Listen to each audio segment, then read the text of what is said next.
Welcome to another deep dive. Today, we are looking at a political landscape that feels less like a stable two-party system and more like a series of seismic shifts. Specifically, we are tracking what many are calling an ideological civil war within the Democratic Party. From high-profile primary upsets in New York to organized resistance from centrist factions in Congress, the battle lines are being drawn. But is this a fresh conflict? Or are we just witnessing the final stages of a quiet takeover? It is the defining question of modern American politics. What we are seeing right now is a classic study in structural realignment. On one side, you have the moderate establishment, desperately trying to hold the line on traditional principles like capitalism, fiscal discipline, and border security. On the other, a highly disciplined, ideologically driven progressive movement that is systematically winning key primaries. If you analyze this through a strategic framework, this isn't just a series of random electoral upsets. It is a calculated long-term campaign to redefine the very identity of the American left. Let's start with the catalyst for this latest round of anxiety. The recent primaries in New York have sent shockwaves through the party establishment. Candidates backed by the Democratic Socialists of America secured major victories, unseating well-funded incumbents. The public narrative from the progressive wing is that this is a grassroots, working-class uprising. But when you look closely at the data, the reality is far more complex, isn't it? Absolutely. The data tells a completely different story, one that challenges the conventional wisdom of class politics. If we look at the demographics of these primary victories, it wasn't the traditional blue-collar working class driving the progressive candidates to victory. In fact, in several key districts, the progressive candidates actually lost the lower income and Hispanic working class neighborhoods by significant margins. Instead, their victories were carried by high-income, college-educated voters, essentially the gentrified areas of Brooklyn and Manhattan. That is a fascinating paradox. The movement champions working-class rhetoric, yet its actual electoral base consists of highly educated, affluent elites. Why is this specific demographic embracing such radical, anti-systemic positions? What is the psychological or behavioral driver behind this? It comes down to a behavioral shift among what sociologists call the overcredentialed and underemployed elite. These are individuals who've invested heavily in higher education, often holding advanced degrees in humanities or social sciences, but who find themselves squeezed by the modern economy, struggling with the high cost of urban living, housing, and debt. They feel abandoned by the traditional capitalist system. Consequently, their political alignment shifts from practical economic populism to a more ideological anti-establishment posture. For them, supporting candidates who advocate for dismantling existing structures, whether it is borders, law enforcement, or traditional economic policies, is a way to express their systemic resentment. So, it is less about practical policy solutions for the working class and more about a cultural and systemic critique of the nation itself. But this shift has triggered a massive counter-reaction.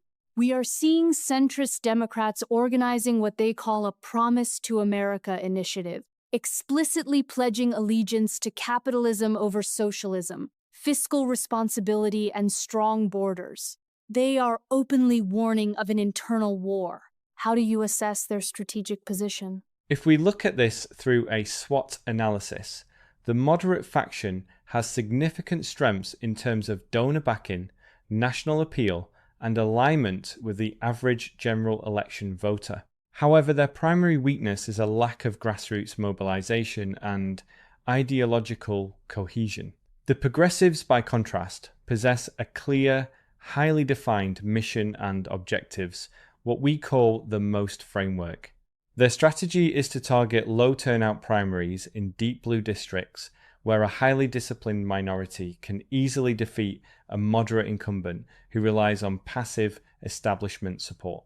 By the time the general election rolls around, the seat is guaranteed to the Democrat anyway, meaning the progressive wing effectively hijacks the representation of that district. It is a brilliant tactical maneuver. They do not need to win over the entire country. They just need to win the highly concentrated, low turnout primaries in safe districts. But this brings us to a critical game theory scenario. If you are the leader of the party, like House Minority Leader Hakeem Jeffries, how do you play this hand? Do you confront the insurgents to protect the party's moderate brand, or do you accommodate them to maintain unity? This is where game theory gets incredibly interesting. The establishment faces a classic payoff matrix. If they wage an all-out war against the progressive wing, they risk alienating a highly vocal, media-savvy base, which could depress voter turnout in crucial elections and lead to a chaotic House floor. On the other hand, if they accommodate them, they risk normalizing positions that are highly unpopular with the broader American electorate. Looking at recent behavior, the leadership has chosen a strategy of co-optation. By welcoming these new progressive members with open arms, the establishment is attempting to neutralize the threat to their own leadership positions, specifically the path to the Speaker's gavel. They are calculating that keeping them inside the tent, even at the cost of shifting the party's overall platform, is safer than fighting an open insurgency.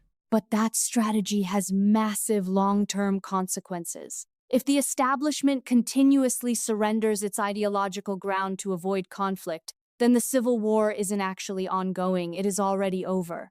The platform of the progressive wing effectively becomes the default platform of the entire party over time. Exactly. The line between the fringe and the mainstream completely dissolves. When you look at policies that were considered radical a decade ago, such as a federal wealth tax, universal socialized programs, and highly permissive border policies, they are now openly discussed or implemented by mainstream leaders. The establishment may think they are managing the insurgency, but in reality, they are facilitating a steady structural shift. This is where the pastel and spear frameworks help us see the bigger picture. Politically and socially, this polarization creates a vacuum in the center of American politics. And that vacuum is dangerous. It leaves millions of traditional, moderate voters feeling completely politically homeless. If one party is moving rapidly toward a highly ideological post-national framework, and the other is consolidating on the right, where does the average citizen go? They are left with a difficult choice. Historically, American politics has been defined by a broad consensus on basic values: capitalism, national sovereignty, and constitutional processes, with disagreements limited to tax rates, spending, and the scope of government. But when the debate shifts to fundamental questions about the legitimacy of the nation state, the validity of the Constitution, or the preservation of the economic system itself, the democratic process becomes incredibly fragile. It turns into a zero-sum game where compromise is viewed as treason by both sides. Let's look at the external dimensions of this internal conflict. There have been concerning reports and whistleblower accounts suggesting that external actors, including elements associated with foreign adversaries like the Chinese Communist Party, have sought to engage with or influence progressive organizations within the U.S. Through a national security lens, how significant is this vulnerability? It is a critical vulnerability. When a nation's internal political fabric becomes highly polarized and fragmented, it becomes incredibly easy for foreign adversaries to exploit those divisions. They don't need to invent these conflicts, they simply need to amplify them.